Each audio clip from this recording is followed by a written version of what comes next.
بسم اللہ الرحمن الرحیم۔ معزز ناظرین السلام علیکم۔ آپ کو اپنے چینل میں خوش آمدید کہتے ہیں اور حاضر ہیں ایک انتہائی اہم موضوع کے ساتھ۔ حضرت موسیٰ علیہ السلام کے دور میں ایک بہت عبادت گزار اور عالم شخص ہوا کرتا تھا۔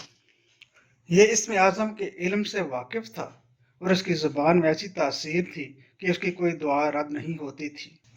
اس کے شاگردوں کی تعداد بھی ہزاروں میں تھی۔ کہتے ہیں کہ اس کی درسگاہ میں صرف سیاحی کی دعوتوں کی تعداد 12,000 تھی۔ تاریخی کتابوں میں اس شخص کو بلعام بن بعورہ کے نام سے یاد کیا جاتا ہے۔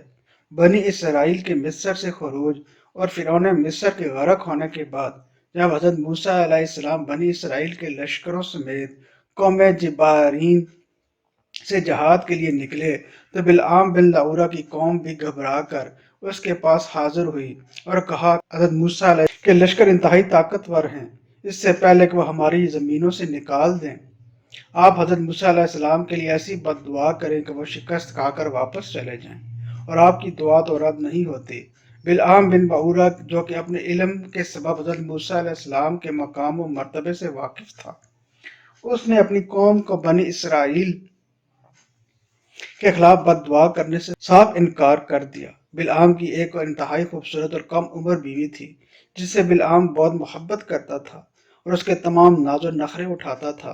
چنانچہ اب اس قوم کی بہت سارے تحفے تحائف لے کر اس کی بیوی کے پاس گئے اور اس کو حضرت موسیٰ علیہ السلام کے لیے بد دعا کروانے پر رضامند کیا۔ اب بلعام کی بیوی نے بلعام سے بنی اسرائیل کے لیے بد دعا کرنے کا کہا۔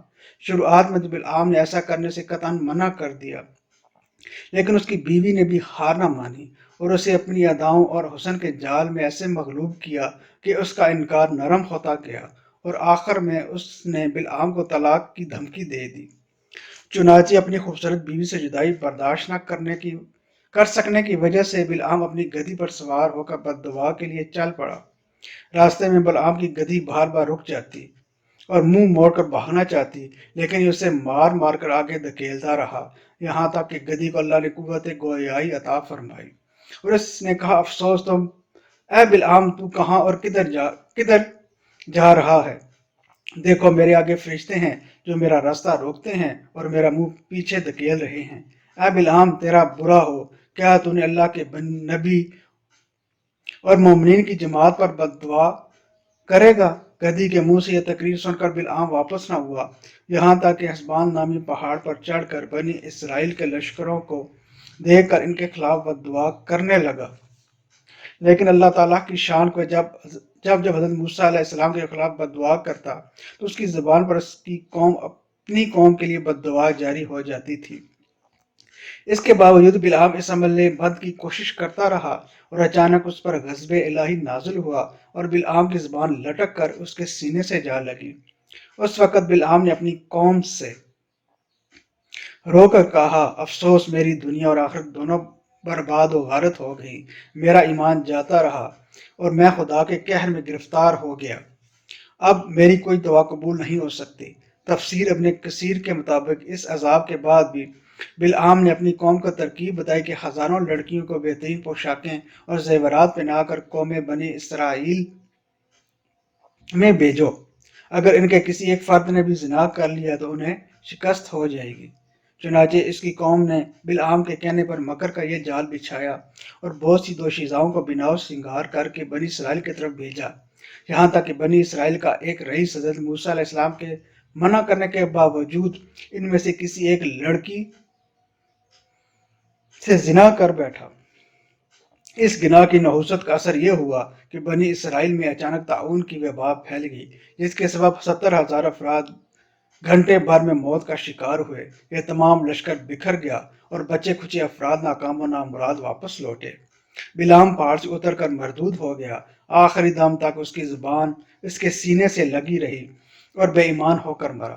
قصص الانبیاء میں درج ہے کہ اس واقعے کے بعد بلعام کی 300 سالہ عبادت و ریاضت کے بدلے اللہ تعالیٰ نے اسے 3 حاجات کے لیے دعا کی اجازت دی۔ اس مرتبہ بھی بلعام کی بیوی نے اسے مجبور کیا کہ وہ پہلی دعا اس کی خوبصورتی میں اضافے کے لیے کرے کہ اس جیسی خوبصورت عورت پورے بنے اسرائیل میں نہ ہو۔ بلعام نے اپنی بیوی کی یہ خواہش بھی پوری کر دی۔ دعا پوری ہونے کے بعد بالعام کی بیوی اسے بالکل خاطر میں نہ لاتی اور جوان مردوں کے ساتھ عیش و عشرت میں مشغول رہتی۔ ایک مرتبہ بالعام نے اسے کسی غیر مرد کے ساتھ ملوث پا کر بد دعا دی کہ وہ کتیا بن جائے، لہٰذا اس کی بیوی کی شکل کتیا کی مانند ہوگی۔ اب بالعام کی اولاد کو لوگ کتیا کی اولاد کہتے اور ان کی تضحیک کرتے، لہٰذا انہوں نے اپنے باپ سے ان کی ماں کو اصل حالت میں لانے کی دعا کرنے کو کہا۔ یوں یہ تینوں دعائیں ایسی ہی ضائع ہو گئیں اور بالعام افسوس سے ہاتھ ملتا رہ گیا۔ بالعام کے بارے میں قرآن مجید کچھ یوں بیان ہوا ہے کہ اور انہیں اس شخص کا حال سنا دے جس سے ہم نے اپنی آیتیں دے دیں، پھر وہ ان سے نکل گیا، پھر اس کے پیچھے شیطان لگا تو وہ گمراہوں میں سے ہو گیا۔ اگر ہم چاہتے تو ان آیتوں کی برکت سے اس کا رتبہ بلند کرتے، لیکن وہ دنیا کی طرف مائل ہو گیا اور اپنی خواہش کے تابع ہو گیا۔ اس کا تو ایسا حال ہے جیسے کتا، اس پر تو سختی کرے تو بھی ہانپے، اگر چھوڑ دے تو بھی ہانپے۔ یہ ان لوگوں کی مثال ہے جنہوں نے ہماری آیتوں کو جھٹلایا۔ وہ یہ حالات بیان کر دے تو شاید کہ وہ فکر کریں۔ سورہ اعراف آیت 175 176۔ امید ہے ناظرین آپ کو یہ ہماری معلوماتی ویڈیو پسند آئے گی۔ اس چینل کو سبسکرائب کریں، ویڈیو کو لائک کریں اور شیئر کریں۔ شکریہ۔